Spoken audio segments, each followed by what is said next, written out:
So some of you guys have been wondering what happened to the Audi after you stopped seeing it on Sarah's channel, and it's because I sold it to Alan. The seats, unfortunately, really messed up my back, and so I couldn't really drive it anywhere. I'd drive it for like 45 minutes and not be able to get out of bed hardly. So Alan doesn't seem to have a problem with it. He's been really enjoying it. He did a few mods to it. He put the later model coil packs on the engine and diverter valve and that. Yeah, a new diverter valve, yeah. So, and it's got a boost leak right now. He's only getting 8 pounds, so we're going to try to figure that out. Let's see what we can find.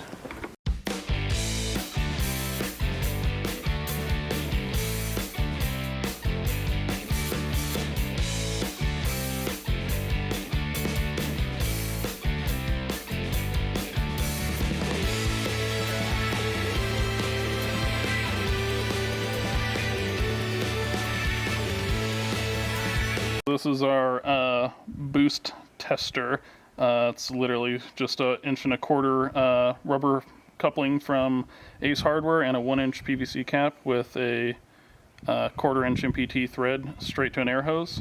And we're gonna stick this on there and pressurize it to probably like 15 psi or so, and then find our leak. So there it is attached to the turbo. There's like barely any room, but it works. Oh, that's perfect.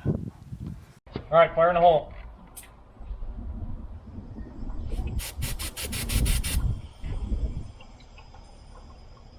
Probably like 18 psi right there. Because it's either going to be that side or this side. No bubbles. This one's really convenient. Oh yeah, except I don't hear anything hissing out.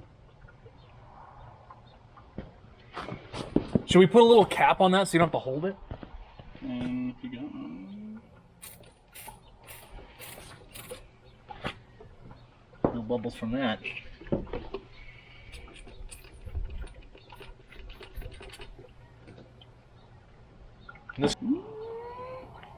Yeah, but that's a tiny little boost leak. You're not losing 10 psi of boost out of that. No, but I'm going to fix that. Yeah. See the bubbles forming? It's a little leak. None of them over here are leaking.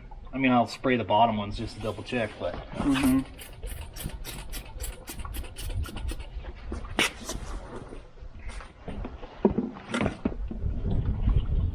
think it's the actual top on that diverter valve.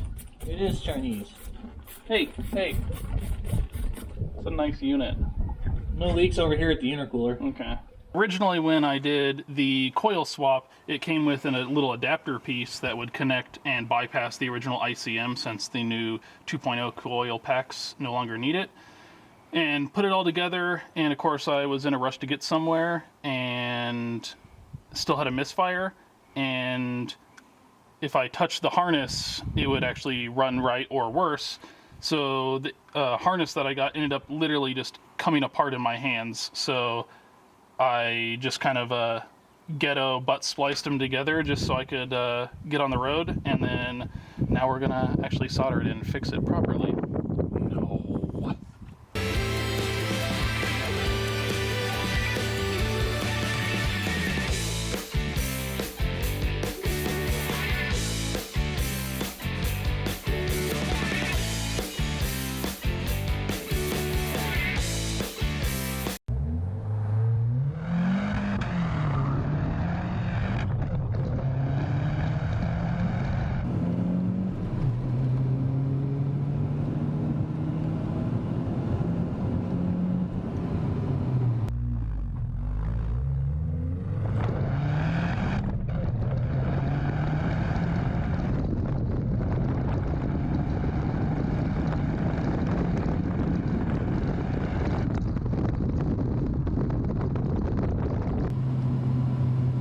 Say it's sealed.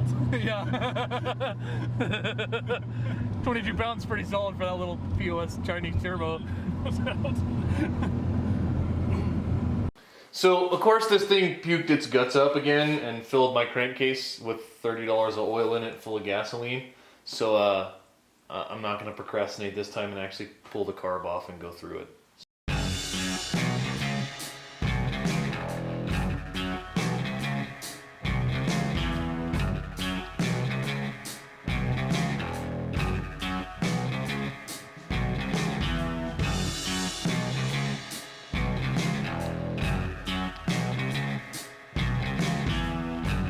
So this carburetor is actually off a DR650.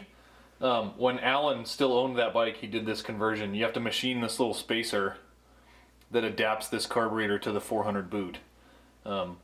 If I can find the specs, I'll put them in the link or in the description of the video. Just if you want to do this swap, you can. Probably gonna clean the outside of this off before we go ham on the inside. Alright, so we just washed this thing up with some degreaser and the garden hose and sprayed it off with compressed air. So I'm gonna take it apart and see why it's puking fuel everywhere.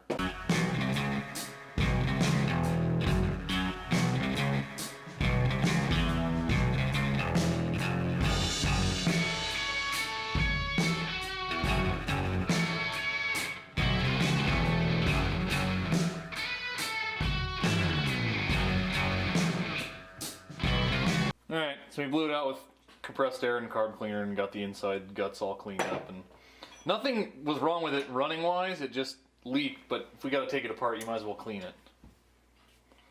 So, clean this thing off and put it back together. Be delicate with these diaphragms. They're like really thin and really expensive.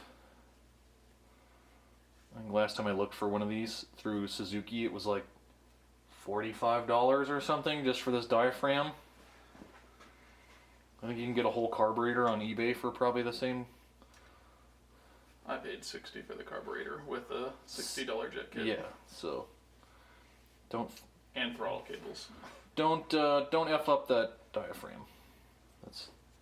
That's my advice.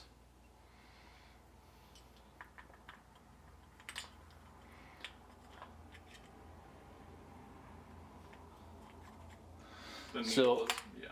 no, you gotta get, if you look at it, you gotta get that needle lined up in the hole for the main jet or the slide won't go in.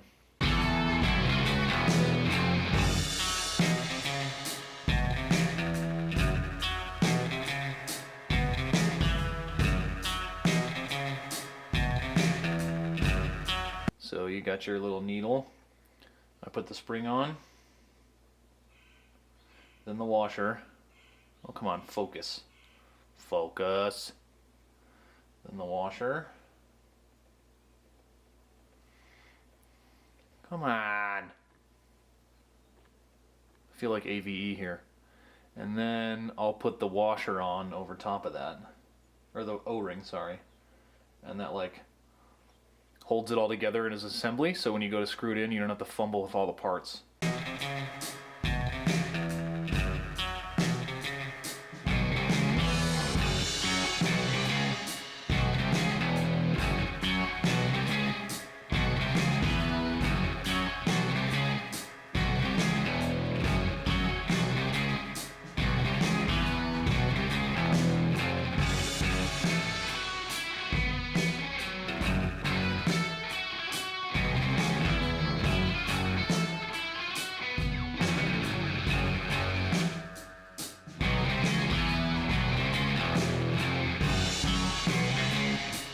On the DR650s, it's got these little O-ring grooves right here. You have to make sure those O-rings are good. I think that's what my problem was, because when I took them off, the O-ring just like disintegrated.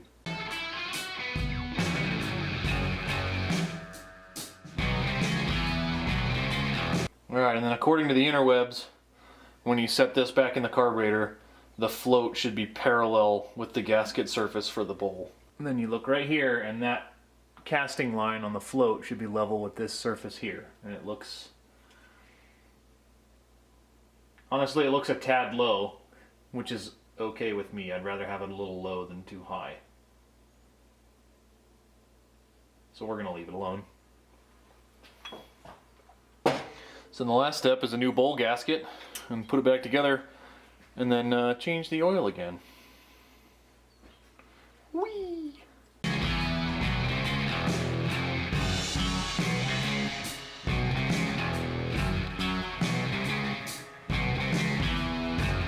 There you have it, one rebuilt, is it a BSR 42? It's a BST 40. BST 40, okay. The BSR 42 is the step over that. Alright, here goes nothing. I mean, ring, ding, ding, ding, ding, ding, ding. Alright, that should be it for this video. We got the Audi fixed, got some work done on the old faux Hyundai, so we're out of here.